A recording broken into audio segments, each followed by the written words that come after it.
Tudo bem com você? Este é o canal Vocacionados e você é muito bem-vinda e muito bem-vindo para juntos estudarmos a Palavra de Deus. Se é a sua primeira vez aqui no canal, sinta-se à vontade para participar conosco todos os dias. Aqui no canal há vídeos diários onde você aprende um pouquinho mais da Palavra de Deus. Eu só vou te pedir um favor, se inscreve agora em nosso canal, tem um botão aqui embaixo, inscrever-se, habilita as notificações, é o sininho que também está aqui embaixo, porque tem todos os dias vídeos e aí você vai ser informado pelo YouTube quando o vídeo tiver para ser publicado. E aproveita também, deixa o seu curtir aqui no canal e ao final do vídeo de hoje, comenta o que você achou, diz de onde você está nos assistindo, como você chegou aqui ao canal Vocacionados e, é claro, também compartilhe se você gostou nas suas redes sociais. Pode compartilhar este link que você recebeu no seu WhatsApp, no seu Telegram ou até mesmo no seu Facebook. Fique à vontade para semear a Palavra de Deus através das redes sociais. Mas agora eu quero aproveitar este momento para mandar um abraço a você que comenta aqui em nossos vídeos. E quem comentou no nosso vídeo ontem foi o Adriano Silva, que falou que gostou da abordagem que damos de Apocalipse 13. Se você não assistiu este vídeo, volta e assiste o vídeo de ontem. Muito obrigado, Adriano, por você estar sempre ligadinho com a gente.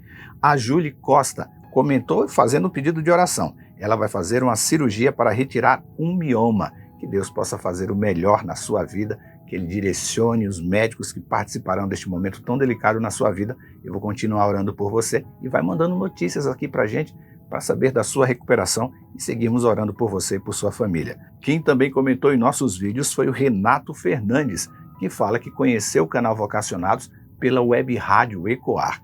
Muito obrigado, meu irmão. Continue acompanhando a Web Rádio Ecoar. Leve o meu carinho e o meu abraço para o Manuel, ele que coordena ali toda a equipe da Web Rádio Ecoar.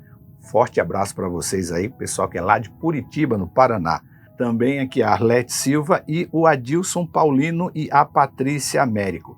Muito obrigado por vocês participarem sempre aqui no canal Vocacionados. Agora eu quero dizer para você que ainda não está inscrito, se inscreve porque eu vou rodar a vinheta. Na sequência vamos juntos estudar ou rever aquilo que estudamos durante a semana. Não sai daí.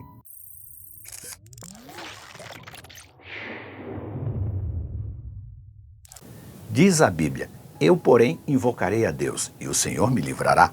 Pela manhã, ao meio-dia e à noite, clamo angustiado, e Ele ouve a minha voz.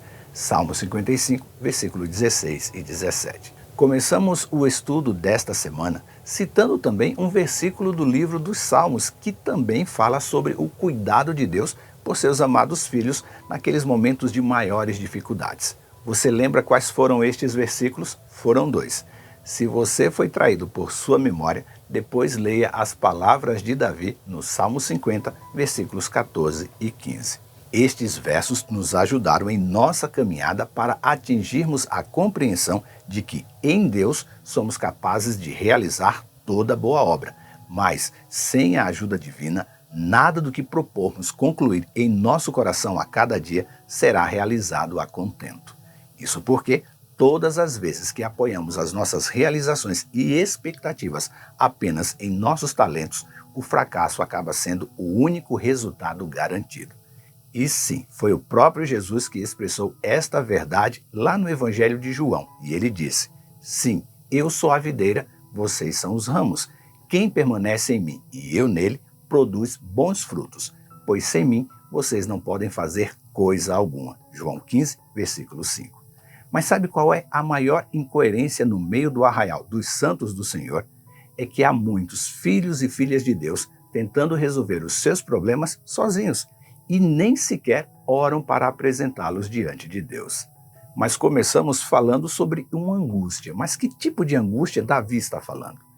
Com certeza não é aquela causada por um coração machucado pela desilusão amorosa. Tampouco é a angústia causada pela traição de um amigo de longa data. A angústia que virá a toda a terra é a que está descrita lá em Marcos capítulo 3, versículos 19 e 20.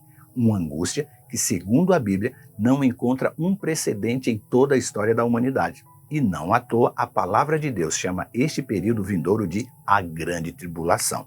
Em Mateus, a descrição dessa tribulação é porque haverá uma grande tribulação como nunca houve desde o princípio do mundo até agora e nem jamais haverá.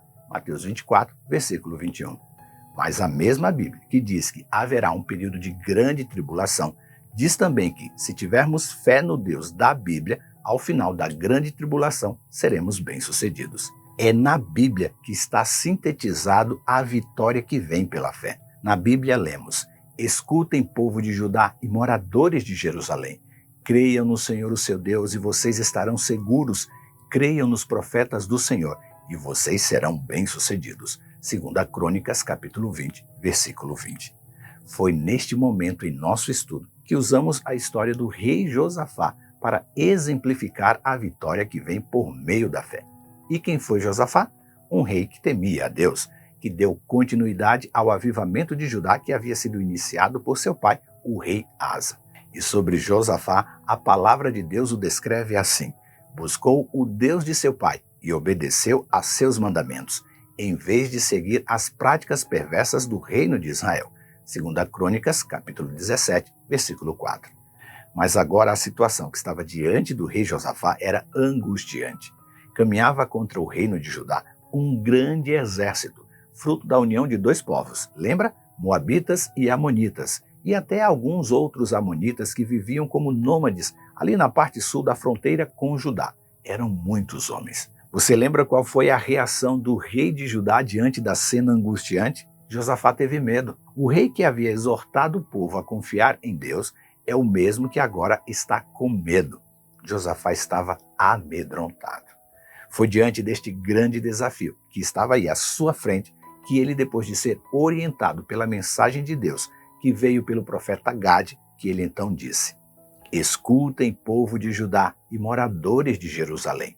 Creiam no Senhor o seu Deus e vocês estarão seguros. Creiam nos profetas do Senhor e vocês serão bem-sucedidos. 2 Crônicas 20, versículo 20. Sabe, eu já falei aqui e vou repetir mais uma vez. Não é problema ter medo diante dos problemas, mesmo tendo fé em Deus. Entenda uma coisa. Quando você aceita o sacrifício de Jesus na cruz, você se torna um cristão e não o super-homem ou a Mulher Maravilha dos quadrinhos. Se seus dias são difíceis e as tentações e problemas parecem intransponíveis e isso gerar em você o medo, está tudo bem. Você é humano e os seres humanos têm medo. Eles choram e ficam angustiados. Coloque a Deus em primeiro lugar na sua vida e diante dos problemas, e tudo mudará em sua vida se você agir com fé e esperar no Senhor. Um tipo de fé da qual teve Jonatas, filho do rei Saul, quando disse a seu escudeiro: vamos atravessar até o destacamento daqueles incircuncisos. Quem sabe o Senhor nos ajudará, pois nada pode deter o Senhor. Ele pode vencer com muitos guerreiros e também com apenas uns poucos. 1 Samuel, capítulo 14, versículo 6. Isso é viver pela fé. Um tipo de fé que não teve o rei Davi quando pediu para que todos os homens de guerra de Israel fossem contados para engrandecer os seus feitos, esquecendo que as suas vitórias aconteceram pelo agir de Deus. Ao esquecer de agir pela fé, Davi acabou condenando à morte 70 mil homens do seu exército. Entenda uma coisa muito importante, por favor. Sempre que a escolha for por agir conforme as nossas forças e recursos, o prejuízo será inestimável. Se deixarmos de agir pela fé, seremos facilmente laçados pelo diabo que a todo momento tenta influenciar o nosso agir sem a orientação de Deus. Mas o inimigo não é o culpado por nossas escolhas. O máximo que ele tem poder para fazer é nos tentar, e só. A escolha final sempre será nossa, minha e sua. Paulo disse que as tentações em sua vida não são diferentes daquelas que outros já enfrentaram. Deus é fiel e ele não permitirá tentações maiores das quais vocês não possam suportar. Quando forem tentados, ele continua, ele mostrará uma saída para que consigam resistir. 1 Coríntios, capítulo 10, versículo 13. E Tiago afirma que, se resistirmos ao diabo, ele fugirá da nossa presença. Tiago 4, versículo 7. E para agir com fé e pela fé, é preciso dar um passo em direção à humildade. Só aquele que é guiado pela verdadeira humildade pode reconhecer a sua dependência de Deus, pois sabe que tudo o que ele tem vem do Senhor. E diariamente permite que o Deus doador da eternidade habite em seu coração. Isso lhe parece pouco, mas não é. Deus só habita em corações humildes. Quer saber o porquê? Só os humildes deixarão Deus atuar em sua vida. Os soberbos não permitirão jamais a Deus tomar o controle das suas vidas. Eles são, aos seus olhos, melhores do que Deus. Os soberbos não conseguem deixar Deus agir em sua vida, porque acreditam que sabem o que é melhor para a sua vida. E por incrível que pareça, há muitos crentes agindo assim. Eles são tomados pela síndrome de Laodiceia. Lembra que eu comentei isso aqui? E sabe qual é a mensagem de Deus para os filhos de Laodiceia? Ele fala: filho, você não consegue perceber que é infeliz, miserável, pobre, cego e que está nu? Eu aconselho a comprar de mim ouro puro purificado pelo fogo, e então você será rico. Compre também roupas brancas para que não se envergonhe da sua nudez, e colírio para aplicar nos seus olhos, a fim de que enxergue. Apocalipse 3, versículos 17 e 18. E Deus segue em seu conselho. Vejam, ele diz, eu venho em breve e trago comigo a recompensa para retribuir a cada um de acordo com seus atos. Apocalipse 22, versículo 12. Essa é a esperança que tem que fazer o coração do crente bater mais forte, pois ele anseia ser livre do pecado e viver uma eternidade na terra restaurada. E quem nutre esta esperança sabe que todos os elementos da terra onde vivemos hoje estão reservadas para o fogo do grande dia da ira do Senhor e serão, portanto, consumidos, como está lá em 2 Pedro, capítulo 3, versículo 7 e versículo 10. E o apóstolo Paulo afirmou: sejam humildes e considerem os outros mais importantes do que vocês. Filipenses 2, versículo 3.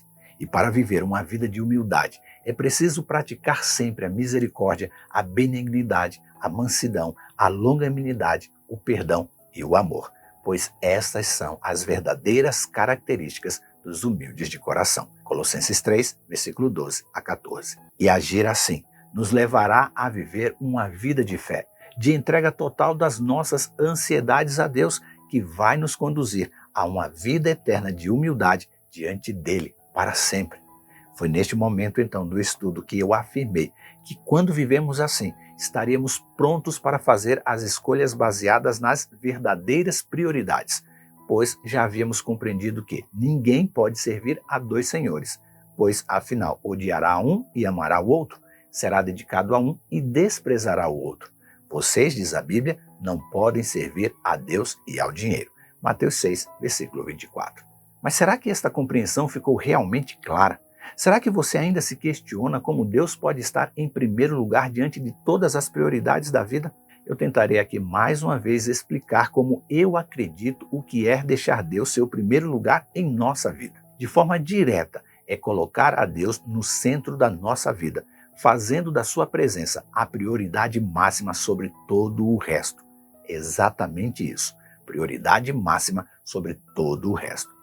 Quando Deus ocupa o posto central em nossa vida, testemunhamos diante de todo o universo que é dele o que temos de mais importante, o nosso coração.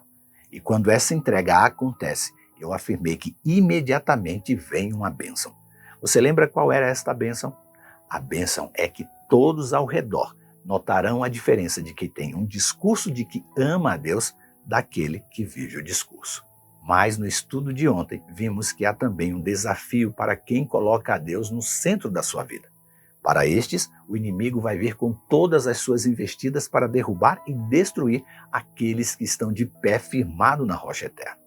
Vimos que os crentes fiéis serão excluídos do convívio em sociedade, pois o decreto de morte do inimigo exigirá que grandes e pequenos, ricos e pobres, escravos e livres, todos recebam uma marca na mão direita ou na testa, e ninguém poderá comprar nem vender coisa alguma sem essa marca, que era o nome da besta ou o número que representa o seu nome.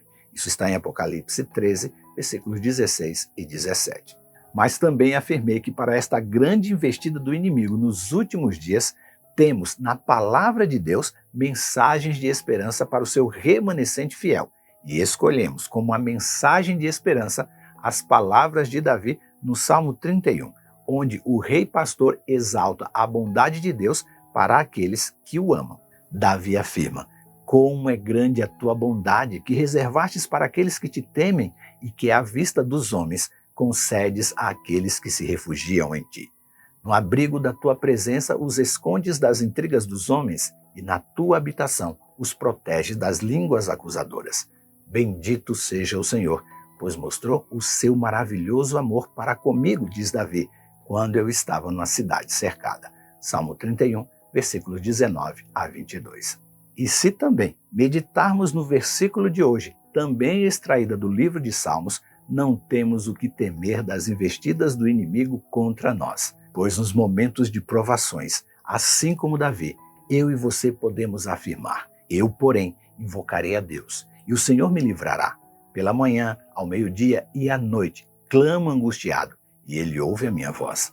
Ele me resgata e me mantém a salvo na batalha, embora muitos ainda estejam contra mim. Salmo 55, versículo 16 e 17. Deus seja louvado e glorificado sempre por seu amor e cuidado por nós. Que o seu dia hoje seja repleto de boas notícias, mas se elas não chegarem, espere no Senhor e Ele te alegrará. Pense nisso, leia sua Bíblia e que Deus nos abençoe. Este conteúdo está no aplicativo Esperança Real e na web rádio Ecoar. Se inscreva em nosso canal, habilite as notificações, deixe o seu curtir, comente e compartilhe em suas redes sociais. E lembre-se, você é participante da vocação celestial para ir ao mundo, pregando o evangelho da salvação a toda criatura. Que Deus te abençoe e até amanhã.